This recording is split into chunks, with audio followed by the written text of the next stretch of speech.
So HDB have this new initiative to offer flats with a minimum amount of walls. They call it a white flat. It's sort of like a big empty studio, but is it a good deal? Let's discuss the pros first. First of all, it does give the impression that your flat is big, at least when you enter the house, because your living room will look so big.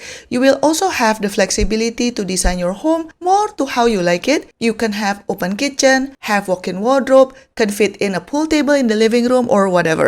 Since there are fewer walls to tear down, you won't have to pay as much for hacking. Other than that, the cost of buying the flat should be slightly cheaper because the developer uses less materials as there are fewer walls. Now, on the other hand, these white flats also come with its challenges. For example, you will need to spend more on electricity as the aircon would need to cool off a much larger open space. Noise would also travel easier without walls. Unless you are living alone, you'll be able to hear your spouse watching the TV, your kids running around, your pets barking, etc. The resale value might be impacted as well. Open flat has a very specific demographic. Singles or couples who are not planning to have kids might be okay. But if the potential buyer has kids or a bigger family, they might opt for a more conventional flat, like where the rooms have walls.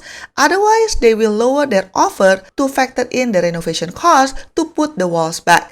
Especially as putting up walls is not exactly something that you can do by yourself, so cannot DIY it. Not only the resale value, the rental value might also be impacted. Again, you will have the issue where this particular type of flat has a very specific demographic. You also would not be able to maximize the number of renters in your flat simply because there are fewer rooms. In summary, a white flat idea is like a double-edged sword. To the right group of audience, it might sound like a great idea, but it's definitely not for everyone. What do you think? Would you buy a white flat? Let me know in the comment section down below. Don't forget to like and subscribe, and I'll see you in my next video. Bye bye!